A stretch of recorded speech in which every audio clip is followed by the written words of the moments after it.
तो पिछली क्लास में हमने मेन चीज जो डिस्कस करी थी वो थी क्या कि डाइलेक्ट्रिक और कंडक्टर को अगर किसी कैपेसिटर की प्लेट के अंदर के बीच में फिल कर दिया जाएगा तो क्या इफेक्ट होगा। कंडक्टर फिल करने पर नेट इलेक्ट्रिक फील्ड 0 हो जाता है और उसमें क्या होता है, डाइलेक्ट्रिक में रिड्यूस हो जाती है। ठीक है, ये हमने देखा था। अब यहाँ पर देख लेते हैं कि इसका इफेक्ट कैसे होना है और क्या होना है। तो अब कोई कहेगा कि सर देखिएगा C is equal to Q by V होता है, Q बाय V होता है, बिल्कुल V होता है। अच्छा, चार्ज कर दिया हमने ना, और ये चार्ज और Q is equal to V is equal to ED होता है, ED होता है। और ये ED कहां से आता है, यहां से आता है। ये प्लस और अगर ये माइनस कर दूं ये, तो ये प्लस माइनस, इसी को हम इलेक्ट्रिक फील्ड बोल रहे हैं। और ये इनके बीच के पोटेंशियल का डिफरेंस भी है। यहीं से एक को अगर प्लस V इधर बोल दूं तो ये 0 कहलाएगा, या जिस भी तरीके से, मतलब पॉजिटिव नेगेटिव कंसंट्रेशन का जो डिफरेंस होता है वही पोटेंशियल डिफरेंस V। और V ED की टर्म्स में कैसे लिखा जाता है, क्योंकि पॉजिटिव टू नेगेटिव की तरफ E जनरेट हो रहा है, E जनरेट हो रहा है। अब हमारा एम है साहब, कैपेसिटी को क्या करना चाहते हैं, हमेशा कैपेसिटर की कैपेसिटी को क्या करना चाहते हैं, इंक्रीज की डिक्रीज, इंक्रीज करना चाहते हैं। ठीक है, तो इंक्रीज करने के लिए यहां पर देखें तो इस फॉर्मूले से देखें तो दो फैक्टर्स दिख रहे हैं, Q और V। या तो आप इस पर चार्ज बढ़ाओ, या तो इस पर चार्ज बढ़ाओ, या पोटेंशियल कम करो, पोटेंशियल डिक्रीज करो। ठीक है, पोटेंशियल डिक्रीज करो तो हो जाए, तो आप कैपेसिटी बढ़ा सकते हो, है ना, या फिर चार्ज बढ़ा दो। एक लिमिट से ज्यादा आप चार्ज बढ़ा नहीं सकते। हमने देखा था किसी की भी कैपेसिटी होगी, एक लिमिट से ज्यादा बढ़ा नहीं सकते। जैसे पानी भर रहे थे हम टैंक में, फुल हो गया तो फिर उसके बाद और डाले जाओगे तो बाहर ही आएगा यार, बाहर ही आएगा, उसमें क्या हो गया। ठीक है, तो आप एक लिमिट से ज्यादा तो बढ़ा नहीं सकते चार्ज को, जितना हो गया मैक्सिमम उतना हो गया, कहानी खत्म हो गई। उसके बाद वोल्टेज को आप मिनिमम कर दो, तो वोल्टेज मिनिमम का मतलब क्या होगा कि कितना मिनिमम करो, तो देखिए देखा V को हमने लिख करके देखा ED की टर्म्स में। तो इसी चीज को अब यहाँ पे देख रहे हैं कि V खुद किन पे डिपेंड कर रहा था, इलेक्ट्रिक फील्ड और डिस्टेंस पर डिपेंड कर रहा था, इलेक्ट्रिक फील्ड और डिस्टेंस, क्योंकि चार्ज होता है तब जाकर के इलेक्ट्रिक फील्ड। तो दूसरा फैक्टर हुआ कि डिस्टेंस, ये जो इनके बीच के डिस्टेंस है वो बहुत कम कर दो। अब यार इतना कितना कम कर दो, बिल्कुल चिपका देंगे तो फिर शॉर्ट सर्किट ही हो जाएगा ना, प्लस माइनस। कितना करोगे, पहले से ही बहुत कम जगह रहती है तो कितना कर दोगे, फिर उसके अंदर अगर बहुत कम कर दोगे तो कैपेसिटी ऐसे तो बढ़ जाएगी लेकिन फिर चार्ज बहुत ज्यादा नहीं बढ़ पाएगा, तो दूसरी दिक्कतें आना चालू हो जाएगी। डिस्टेंस अगर दोनों प्लेट्स की बहुत कम कर दोगे तो, है? तो एक लिमिट से ज्यादा ये भी फैक्टर नहीं कर सकते। तो फिर दूसरा फैक्टर क्या बचता है, इलेक्ट्रिक फील्ड को क्या कर देना चाहिए, कम कर देना चाहिए। कितना कम कर दे भाई, तो जितना हो सके उतना कम कर दो यार, जितनी जरूरत, मतलब जितना पॉसिबल हो उतना इलेक्ट्रिक फील्ड को कम कर दो। उससे क्या होगा, अगर E कम होगा, क्योंकि D जनरली वेरी नहीं कर पाते, आप एक बार फिक्स कर दिया तो जिस लेंथ का आपको या जिस कॉन्फ़िगरेशन का आपको कैपेसिटर पैरेलल प्लेट बनाना है तो कॉन्फ़िगरेशन वही रहेगी ना। D को बार बार थोड़ी कोई वेरिएबल कि नट स्क्रू वगैरह से उसको छोटा बड़ा इस तरह से करते रहोगे तो वो तो होगा नहीं, D फिक्स हो गया। चार्ज और E पे ही सारा का सारा खेल चल रहा है। तो अगर आपने ज्यादा चार्ज दे दिया इसके अंदर, तो चार्ज क्या हो जाएगा, लीक हो जाएगा। लीक होकर के क्या कर देगा, मान लीजिए कहीं पे भी नहीं कर रखा तो आसपास के एटमॉस्फेयर को आयनाइजेशन करने का काम करना चालू कर देगा। यही तो बेसिक चीज होती है ना। अगर बहुत ज्यादा हाई क्वांटिटी के अंदर एयर के अंदर अगर चार्ज प्रोड्यूस हो जाए तो वो आसपास के एनवायरनमेंट को आयनाइज कर देगी, जो हमारे लाइटनिंग वगैरह का कुछ कॉन्सेप्ट होता है, हालांकि मैं उसमें अभी डील नहीं कर रहा हूँ। लेकिन समझिएगा कि मतलब एक लेवल से ज्यादा आप इसको चार्ज नहीं दे सकते, क्योंकि बाद में अगर जो भी चार्ज दोगे वो लीक होकर के आसपास के एनवायरनमेंट को आयनाइजेशन है, आसपास की जो भी एयर जो भी गैसेस वगैरह प्रेजेंट है उनको आयनाइजेशन करने का काम करना स्टार्ट कर देगा। ठीक है, अच्छा अब नहीं कर सकते तो फिर इलेक्ट्रिक फील्ड रिड्यूस कर दे। तो अब बताओ हमारे पास अगर मैं इसके अंदर कंडक्टर फिल कर देता तो क्या होता, भाई तो क्या होता हाँ जी, नेट इलेक्ट्रिक फील्ड 0 हो जाती। Net, very good, E net हो जाती 0, हमने जो सीखा बहुत बढ़िया। तो इससे कैपेसिटी कितनी हो जाती? इनफाइनाइट। अरे वाह, अरे वाह, कॉन्ग्रेचुलेशन, आपने एक ऐसा डिवाइस तैयार कर लिया जिसकी कैपेसिटी है इनफाइनाइट। कितना भी चार्ज दे दो, कितना भी चार्ज स्टोर कर सकता है। क्या ये पॉसिबल हुआ? क्या ये पॉसिबल हो सकता है? क्या पॉसिबल है क्या? उसका रीजन पता है क्यों? उसका रीजन, ई नेट 0 हो गई, इसका मतलब इलेक्ट्रिक फील्ड ही एग्जिस्ट नहीं कर रही। अरे जब इलेक्ट्रिक फील्ड ही एग्जिस्ट नहीं कर रही तो फिर कौन सा चार्ज, काहे का चार्ज? इलेक्ट्रिक फील्ड ये मिल कहां से रही थी? चार्ज के कारण ही मिल रही है ना। तो एक तरह से तो ये हुआ, तुम चार्ज दिए जा रहे हो और वो चार्ज इलेक्ट्रिक फील्ड ही प्रोड्यूस नहीं कर रहा। वो चार्ज इलेक्ट्रिक फील्ड ही प्रोड्यूस नहीं कर रहा है ना। इलेक्ट्रिक फील्ड 0 होने का मतलब ये ई कहां से आया था? ये ई यहीं से तो आया है। ये plus plus plus plus, minus minus minus minus, ये प्लस से माइनस की तरफ, इसी को तो इलेक्ट्रिक फील्ड बोल रहे हो। जो चार्ज कैपेसिटर पे था उसी ने तो इलेक्ट्रिक फील्ड क्रिएट करी। अब तुम इलेक्ट्रिक फील्ड ही 0 बोल रहे हो तो चार्ज नहीं रहा, या चार्ज नहीं है तो इलेक्ट्रिक फील्ड नहीं है, वैसे वर्षा, है ना। ये हमने शुरू से पढ़ रखा है, चार्ज रुका हुआ हो चाहे मोशन में हो, हमेशा अपने चारों तरफ एक रीजन जनरेट करता है जिसको इलेक्ट्रिक फील्ड बोलते हैं। और अगर इलेक्ट्रिक फील्ड ही एग्जिस्ट नहीं कर रही तो फिर चार्ज के एग्जिस्टेंस का मतलब नहीं रहा। इसका मतलब या तो वहां पर चार्ज ही नहीं है या फिर वो न्यूट्रल हो चुका है। क्या ये न्यूट्रल होता हुआ नजर आ रहा है क्या? देखो, ये भी मेटेलिक प्लेट हो गई, कंडक्टिंग है ना, प्लेट है, और ये भी मेटेलिक प्लेट है यानी कि कंडक्टिंग प्लेट है, और ये खुद भी कंडक्टर है। तो ये तो ऐसा हो गया कि दो एल्यूमिनियम की प्लेट है या दो कॉपर की प्लेट है, उनके बीच में मैंने एक आयरन ब्लॉक रख दिया। तो क्या ये प्लस माइनस बात हुई नहीं हो गई? दोनों प्लेट एक दूसरे के पास आकर के चिपक गई और प्लस माइनस एक दूसरे को देखा, एक दूसरे से चिपक करके प्लस माइनस न्यूट्रल कर लिया एक दूसरे को। कितना भी आप चार्ज देते जाओ, क्या वो हमेशा न्यूट्रल होता जाएगा कि नहीं होता जाएगा? तो क्या चार्ज सेपरेट क्रिएट हो पाएगा? समझ में आ गया कॉन्सेप्ट? तो इसका मतलब हम ये वाली सिचुएशन काम में नहीं ले सकते, है ना। इसका मतलब तो यही है कि आपने डिस्टेंस इतनी कम कर दी कि उन दोनों को एक दूसरे से चिपका दिया तो काय का कैपेसिटर रह गया? वो तो प्लस माइनस न्यूट्रल हो गए भैया एक दूसरे के। इसके बीच में आपने किसी ने कहा कि सर कंडक्टिंग पाथ अवेलेबल करा दिया, तो भी उसका मतलब तो वही है, पॉजिटिव नेगेटिव वापस से रिकम्बाइन होकर के न्यूट्रल कर लेंगे अपने आप को। फिर इन दोनों के बीच में पॉजिटिव नेगेटिव बनेगा कैसे? इलेक्ट्रिक फील्ड आएगी कैसे? सब कुछ न्यूट्रल हो जाएगा। चार्ज रहा लेकिन वो चार्ज किस फॉर्मेट में चला गया? उसके मटेरियल के अंदर प्लस माइनस की फॉर्म में न्यूट्रल होकर के चला गया। तो इसका मतलब हम इसलिए ई नेट 0 वाला कॉन्सेप्ट उठा नहीं सकते, वरना तो फायदा बहुत बड़ा था कि इनफाइनाइट कैपेसिटी मिल सकती थी।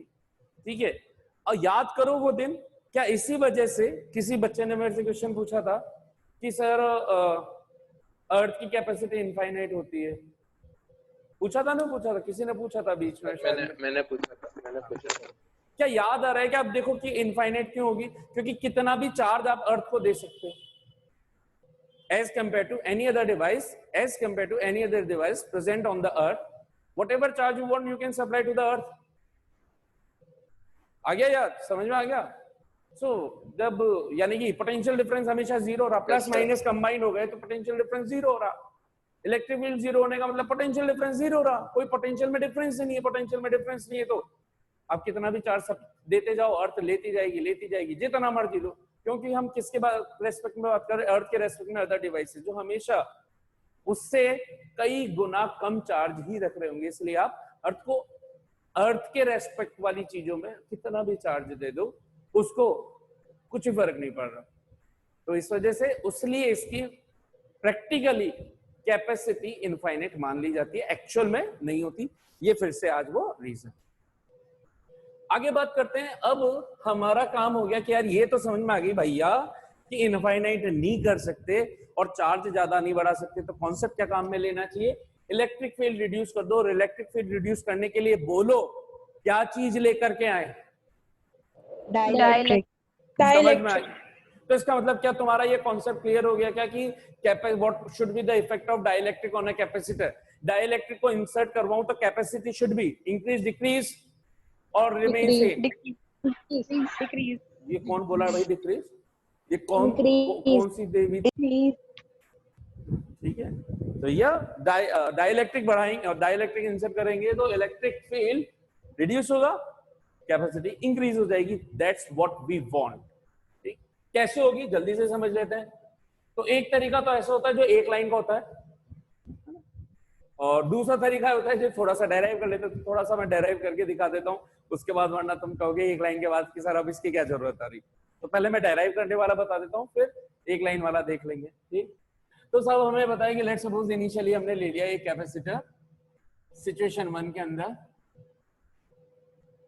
है ना। मैं ये इसलिए इन दोनों को ये पूरा ऐसे बना रहा हूँ ताकि तुम्हें दूसरे प्लस माइनस जो मैं बनाऊंगा उसके कारण कंफ्यूजन ना हो। ठीक है, इसलिए मैंने इसको ऐसे बॉक्स के अंदर बंद कर रखी। तो ये पैरेलल प्लेट्स हो गई, एक पर प्लस क्यू चार्ज हो गया, एक पर माइनस क्यू चार्ज हो गया। ठीक है साहब, यानी कि ये है अभी हमारा before inserting the dielectric slab या डाइलेक्ट्रिक मटेरियल, कुछ भी है ना, डाइलेक्ट्रिक मटेरियल। तो यहां पर अभी मान लीजिए इस टाइम पर जो पोटेंशियल डिफरेंस है डेल्टा वी, या इसको डायरेक्ट वी लिख देता हूं ना यार, ये वी चल रहा है, डिस्टेंस चल रही है इन दोनों के बीच की डी, एरिया है ए का, एक का ये प्लस सिग्मा माइनस सिग्मा, बोले तो सिग्मा की वैल्यू हो जाएगी क्यू बाय ए, सिग्मा की वैल्यू क्यू बाय ए। ध्यान से देखेंगे तो एक एक्सटर्नल इलेक्ट्रिक फील्ड इधर की तरफ लाई कर रहा होगा प्लस से माइनस की तरफ, तो ये जो इलेक्ट्रिक फील्ड है जिसको हमने बोल दिया है E, और इस E की वैल्यू यहाँ पर कितनी होनी चाहिए भैया, इसके कारण होगी, एक सिंगल शीट के कारण होगी sigma upon 2 epsilon not, minus वाले के कारण भी होगी सिग्मा अपॉन 2 एप्सिलॉन नॉट इधर की तरफ ही। ये डेरिवेशन हम कर चुके हैं। तो दो पैरेलल शीट आमने सामने हो तो नेट इलेक्ट्रिक फील्ड कितना आता है, sigma upon 2 epsilon not plus sigma upon 2 epsilon not sigma bye epsilon not. ये सब कब है, जब हमने डाइलेक्ट्रिक मटेरियल इंसर्ट नहीं किया। तो मैं इसको इनिशियल सिचुएशन बोल देता हूं। तो क्यू इनिशियल, क्यू ले लिया मैंने, और क्या ले लिया, डिस्टेंस ले लिया क्यू के साथ, चलो वी और ये सारी चीजें ले लेते हैं। एरिया इनिशियल ए ले लिया, सिग्मा इनिशियल सिग्मा ले लिया, ठीक है, और इसकी वैल्यू क्यू बाय ए चली रही है, और क्या साथ के साथ वी इनिशियल वी ले लिया, और ई इनिशियल ई ले लिया, और डी इनिशियल डी ले लिया। ये सब कुछ, और कुछ भी चीजें अगर जरूरत पड़ेगी तो वो इनिशियल में लिख देंगे। अब बात कर रहे हैं कि after insertion, so after insertion of dielectric slab.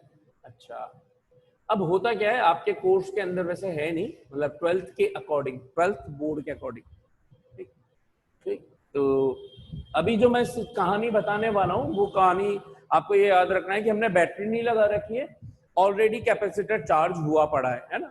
वरना दो सिचुएशन होती है कि जब बैटरी लगा दी जाए तब क्या होगा, और जब बैटरी हटा दी जाए तब क्या होगा, वो एक अलग कहानी है। मैं उस कहानी में नहीं जा रहा हूँ फिलहाल, मैं अभी 12th को लेते हुए थोड़ा जो 12th से रिलेटेड एक्स्ट्रा चीजें उसको अभी कवर कर रहा हूँ। तब ये मान रखा है हमने कि प्लस चार्ज है, ये माइनस चार्ज है, बैटरी अभी हटा रखी है, यानी कि पहले से ऑलरेडी चार्ज किया पड़ा था, चार्ज हमने कर रखा था। अब इसके बीच में हम डाइइलेक्ट्रिक स्लैब को इंसर्ट करवाने वाले हैं इस पूरे डी मीडियम में, यानी कि हमने जो डाइइलेक्ट्रिक स्लैब ली है वो ऑलमोस्ट इसी डी विड्थ की ली है। ये डी विड्थ की ली है, थोड़ा सा मैं हल्का सा गैप दे देता हूं ताकि थोड़ा सा आपको दूर से समझ में भी आए। बिल्कुल, वरना ये कितनी की बिल्कुल एकदम फिट हो जाए इसके अंदर, है ना, इनके खांचों में बिल्कुल जाके फिट हो जाए, उतनी ही है ये डी डिस्टेंस।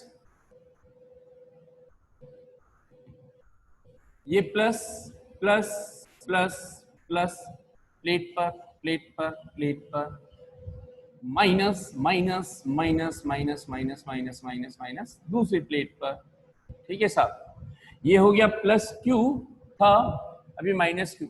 अब ध्यान से देखना, ये तो शुरू में जैसे ही मैं डाइइलेक्ट्रिक को अंदर डालना स्टार्ट करूंगा, तो जैसे ये पहले स्टेप के अंदर आएगा, यहां पर ऑलरेडी जो एक इलेक्ट्रिक फील्ड सेटअप है इधर की तरफ, है ना, ये एक इलेक्ट्रिक फील्ड सेटअप इधर की तरफ है, positive to negative, positive to negative, positive to negative.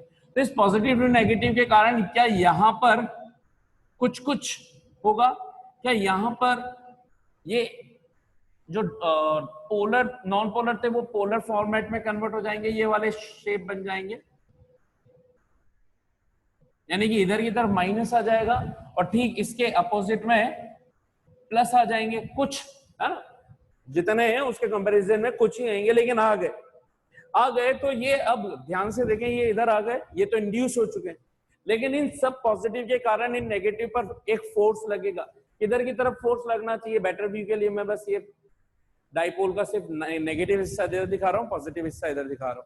जल्दी बताइए कि ये जैसे कुछ डाइपोल्स क्रिएट हो गए, है ना, इधर की तरफ नेगेटिव हो गए उनमें से और इधर की तरफ पॉजिटिव हो गए, तो क्या ये सभी के सभी पॉजिटिव इन नेगेटिव पर एक फोर्स लगाएंगे? किधर की तरफ लगाएंगे?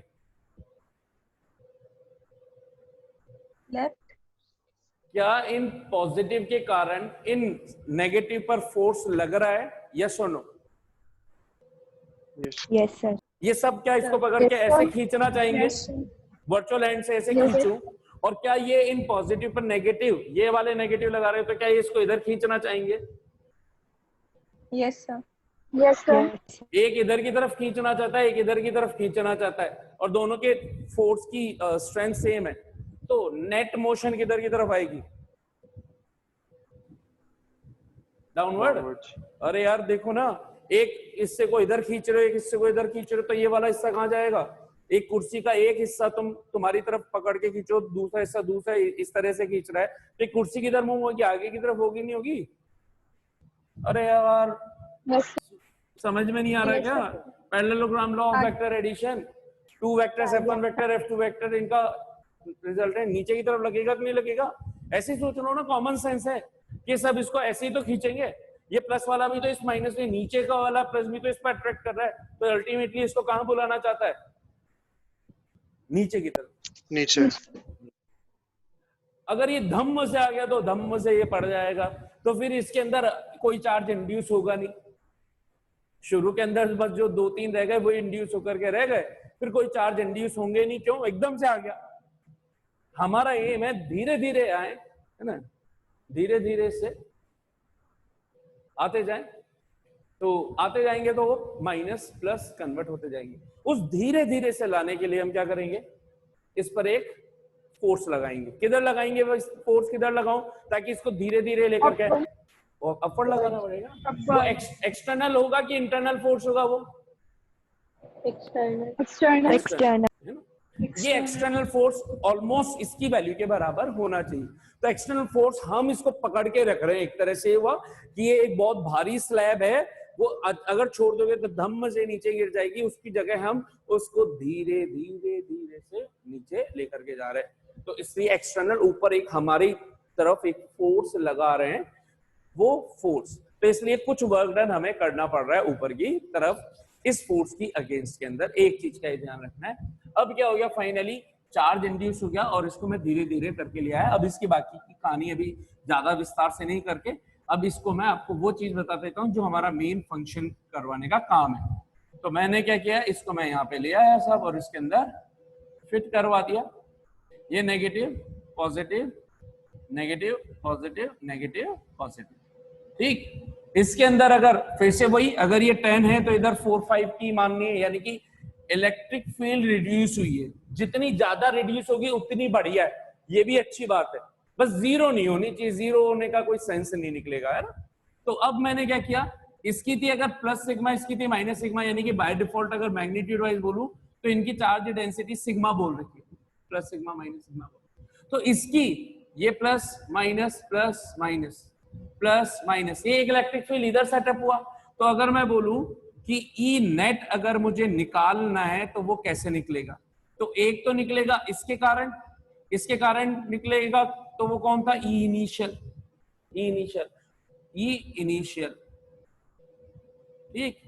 जो ई एक्सटर्नल इलेक्ट्रिक फील्ड, जिसको हम एक्सटर्नल इलेक्ट्रिक फील्ड भी बोल रहे हैं। एक्सटर्नल का मतलब, अब यहाँ पे एक्सटर्नल का मतलब कौन है? प्लस से या माइनस वाला, ठीक है। और इसके अंदर जो इंड्यूस हुआ, ई इंड्यूस, वो इधर की तरफ है, ई इंड्यूस्ड। जब तक मैंने वेक्टर लगा रखा है ऐसे लिखूंगा, वेक्टर हटाते ही ये वेक्टर हटते ही ये ई इनिशियल माइनस ई इंड्यूस हो जाएंगे। बोलो समझ में आया कि नहीं आया ये लिखने का तरीका? वेक्टर थे तब तक ऐसे लगा है, वेक्टर हटते ही मैग्नीट्यूड डायरेक्शन पॉजिटिव, इसकी डायरेक्शन नेगेटिव, तो ये मैंने माइनस लिख दिया। ई इनिशियल दे रखा है मैंने, ई इंड्यूस मैंने ई नहीं मान लेता हूं। अब यहाँ पे अगर ई को मैं सिग्मा की टर्म्स में लिखना चाहूं तो ये सिग्मा अपॉन एप्सिलॉन नॉट आएगा, सिग्मा अपॉन एप्सिलॉन नॉट आएगा, ये रहा सिग्मा अपॉन एप्सिलॉन नॉट, ये रहा, है ना। तो ये कितना आएगा, ई इंड्यूस कितना आएगा, तो एक काम करते हैं, इसके अंदर कुछ तो चार्ज क्रिएट हुआ, मतलब कुछ तो चार्ज इंड्यूस हुआ, उसको क्यू इंड्यूस बोल दो, क्यू इंड्यूस बोल दो, लेकिन एरिया तो इसका भी इसके बराबर ही है, ये एरिया जितना इसका है, मतलब जिस फॉर्म में ये रखी हुई है ये प्लेट, उसी उतने ही एरिया का ये यहां पर फिट करा है मैंने, है ना। कैसे समझोगे, ये देखो, जैसे ये वाला था तो ये इसको ऐसे रख रखा है, तो आपको सिर्फ आगे की ये लाइन दिख रही, लेकिन ये जितने एरिया का है इतनी ही एरिया का एक और डाइलेक्ट्रिक फिल किया, तो उसका भी एरिया वाइज लेंथ और ब्रेथ दोनों सेम है, तो एरिया सेम रहेगा, तो उसकी सरफेस चार्ज डेंसिटी क्या हो जाएगी, इसकी डाइलेक्ट्रिक की सरफेस चार्ज डेंसिटी, है ना, ई सिग्मा इंड्यूस्ड जिसको बोलते हैं, वो कितना हो जाएगा, क्यू इंड्यूस्ड अपॉन एरिया। तो इसका मतलब अगर मैं सिंपली ई की टर्म्स में पूछूं, ई इंड्यूस सिग्मा की टर्म्स में, तो क्या मैं इसको sigma induce upon epsilon not लिख सकता हूं क्या? ये भी तो एक तरह से दो शीटों की टर्म्स में चल रहा है, एक पॉजिटिव एक नेगेटिव, ये इसके कारण इधर की तरफ sigma upon 2 epsilon not, negative का खुद का sigma upon 2 epsilon not, induce induce induce, total मिलकर के क्या sigma induce upon epsilon not हो गया, यस और नो, जल्दी बोलो। Yes sir. तो क्या मैं इसकी वैल्यू माइनस तो फॉर्मूले का है, ई इंड्यूस को क्या sigma induced upon epsilon not लिख सकता हूं, तो फाइनली क्या sigma minus sigma induced upon epsilon not लिख सकते हैं। आप चाहो तो इसको पोलर भी लिख सकते हो भाई, बुक के अंदर है ना पोलर की टर्म्स में लिखा हुआ है, तो बार बार आपको इंड्यूस नहीं लिखना पड़ेगा। मैं एक काम करता हूं, बाकी की जगह पे इंड्यूस की जगह पोलर लिख देता हूं, जिससे आपको भी आसानी रहेगी, है ना। इसी चीज को मैं क्या लिख रहा हूं, ई नेट कितना आया, सिग्मा माइनस सिग्मा पी बोले तो पोलर है ना, माइनस प्लस ये वाला जो अंदर वाला है, minus plus divided by epsilon naught. भाई ये वाली situation after insertion of the dielectric आई है कि बिफोर द इंसर्शन आई है? ई नेट निकाल चुके हैं जो, आफ्टर इंसर्शन, तो इसको मैं ई फाइनल बोल सकता हूं क्या, ई फाइनल? यस ठीक है, यस सर। ठीक है। तो हमारे पास यहाँ पे अब थोड़ा सा डेटा लिख लेते हैं आफ्टर, वैसे यहाँ पे ये चीजें खत्म हो चुकी है, चलो यहीं पे कर देते हैं, यहीं पे कर देते हैं इसको। आपको पता है कि जब किसी डाइलेक्ट्रिक मीडियम को फिल किया जाता था तो इलेक्ट्रोस्टैटिक में हमने बोला था कि वो फोर्स जो है वो 1/k टाइम्स हो जाता है। अगर k डाइलेक्ट्रिक मीडियम, दो चार्जेस के बीच का जो मीडियम है, अगर वो एयर ना करके k डाइलेक्ट्रिक मीडियम वाला हो तो उसका फोर्स 1/k हो जाता है। F is equal to k q1 q2 upon r square, k में तो 1/4 पाई एप्सिलॉन, ये वाली चीज। क्या ये हम कर चुके हैं क्या? F is equal to 1/4 pi epsilon naught q1 q2 upon r square, और किसी मीडियम में रखते थे F मीडियम में, तो वो होता था 1/4 epsilon m q1 q2 upon r square, और एप्सिलॉन m की वैल्यू डाइलेक्ट्रिक की टर्म्स में लिखते थे epsilon not into epsilon r he dielectric constant बोला जाता है k। ये क्या अलग है भाई, है ना। एक तो ये k चलता है जिसको हम 1/4 पाई एप्सिलॉन नॉट लिखते हैं, तो इनमें कंफ्यूजन ना हो इसलिए एक्चुअल वर्ड वैसे एप्सिलॉन r ही है। रिलेटिव परमिटिविटी, उसी को क्या बोला जाता है, dielectric constant q1 q2 upon r square, और ये पूरी वैल्यू तो हो जाती थी f नॉट और अपॉन ये एप्सिलॉन r बचता था, तो 1/एप्सिलॉन r f नॉट एयर का 1/एप्सिलॉन r टाइम हो जाता है। इतना सभी को समझ में आता है क्या? यस। तो क्या इसी तरह से अगर f 1/एप्सिलॉन r टाइम्स हुई है तो क्या EB F is equal to QE, तो क्या EB 1/एप्सिलॉन r टाइम्स ही हो रहा था क्या फाइनली, अगर डाइलेक्ट्रिक मीडियम प्रेजेंट हो तो क्या ये पूरी की पूरी वैल्यू इनिशियल का 1/एप्सिलॉन r टाइम्स होना चाहिए कि नहीं होना चाहिए? यस और नो? Yes. बोलो। Yes, हैं? sir. Yes. क्या हुआ, नहीं समझ में आया? अरे जल्दी बोलो।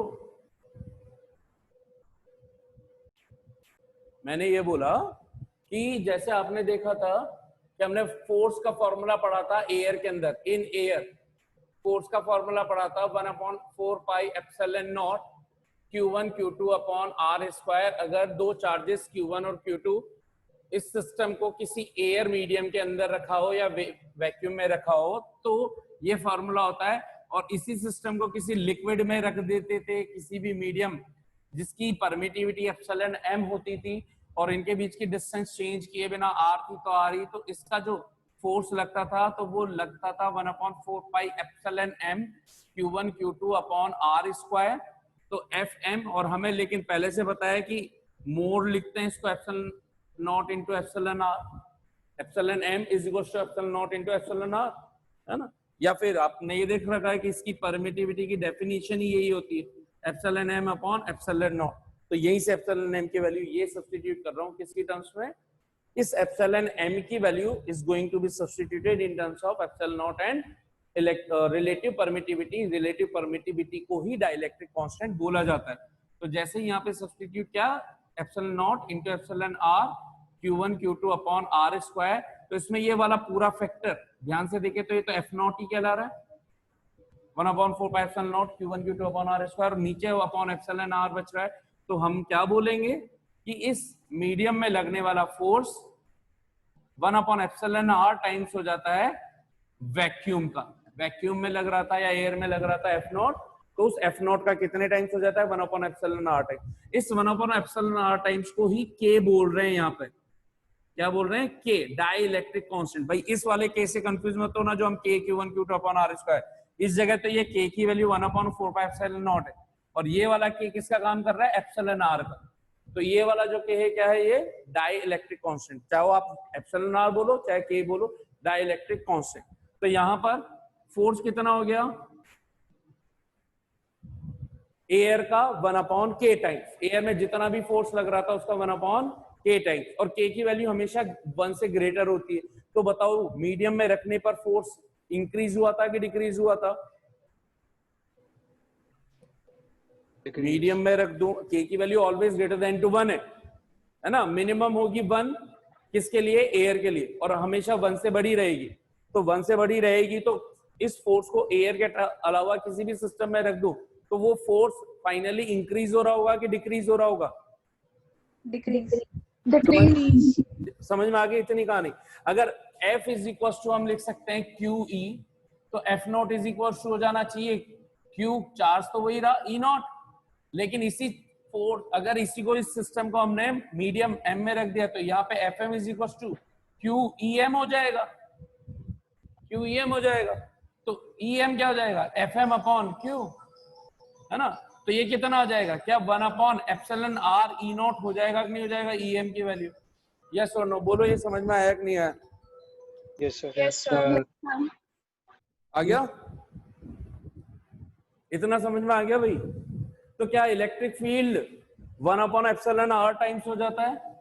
यहां से क्या मैं ये बोल दूं क्या कि एप्सिलॉन EM मीडियम के अंदर इलेक्ट्रिक फील्ड शुरुआती इलेक्ट्रिक फील्ड का 1/एप्सिलॉन r टाइम्स रह जाता है, यानी कि एयर का 1/एप्सिलॉन r टाइम्स रह जाता है। यस और नो, ये कितनों को अच्छे से समझ में आ गया, जल्दी जल्दी यस बोलो जिनको समझ में आ गया।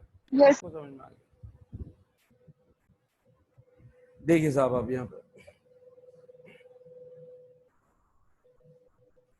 तो क्या मैं ये बोल सकता हूँ क्या कि ये जो फाइनल वाली आई है, फाइनल ई नेट को क्या फाइनल इलेक्ट्रिक फील्ड बोल रहे हैं क्या हम, ई नेट को क्या फाइनल इलेक्ट्रिक फील्ड बोल रहे हैं, बिफोर और आफ्टर, इनिशियल और आफ्टर फाइनल। फाइनल हमने किसी मीडियम, ये एक मीडियम ही तो है, एक मीडियम ही तो है जिसका डाइलेक्ट्रिक कांस्टेंट K, यानी कि एप्सिलॉन r को हम किससे रिप्रेजेंट कर रहे हैं, K से। तो क्या ये EF एक्चुअल में E इनिशियल का, E इनिशियल या E एयर का 1/एप्सिलॉन r टाइम होना चाहिए, ये ऐसा लिख सकता हूँ कि नहीं लिख सकता हूँ इसको। Yes, sir. Yes, sir. तो तो इसका Yes, मतलब sir. एप्सिलॉन आर को ही मैं के लिख रहा हूं, तो मैं क्या ई फाइनल को 1/k ई इनिशियल लिख सकता हूं, नहीं लिख सकता? Yes, epsilon sir. आर को ही के लिख रहा हूं, है ना? Yes, थोड़ा sir. बोलते जाना जिससे मुझे समझ में आए कि तुम्हें समझ में आ रहा है। ये 1/k ई इनिशियल कितना है? Sigma bye epsilon not. बोलो हाँ कि ना? Sigma bye epsilon not. Yes, sir. Yes, sir. Yes, sir. Yes, sir. तो और ई एफ, लेकिन ये E F is nothing but E net. तो ई नेट को मैं क्या sigma upon K epsilon not लिख रहा हूँ। ई नेट मेरा एक तरह से Yes, sigma sir. upon K, है ना? Yes, sir. और ई नेट तो लेकिन पोलर की टर्म्स में दे रखा था sigma minus sigma P upon epsilon naught is equal to sigma upon K epsilon naught epsilon cancel, तो sigma minus sigma P is equal to sigma हो गया Yes, sir. Sigma sorry sigma upon K हो गया, है ना?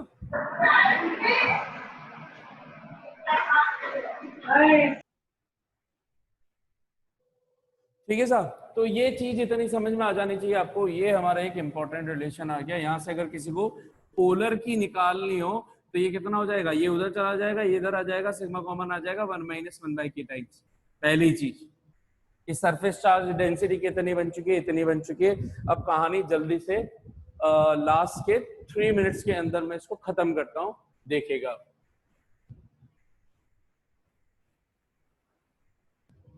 तो ये सब थोड़ी थोड़ी चीजें खत्म करते हैं इनिशियल लेवल पर। इनिशियल से अब स्टार्ट करते हैं, बिल्कुल, है ना?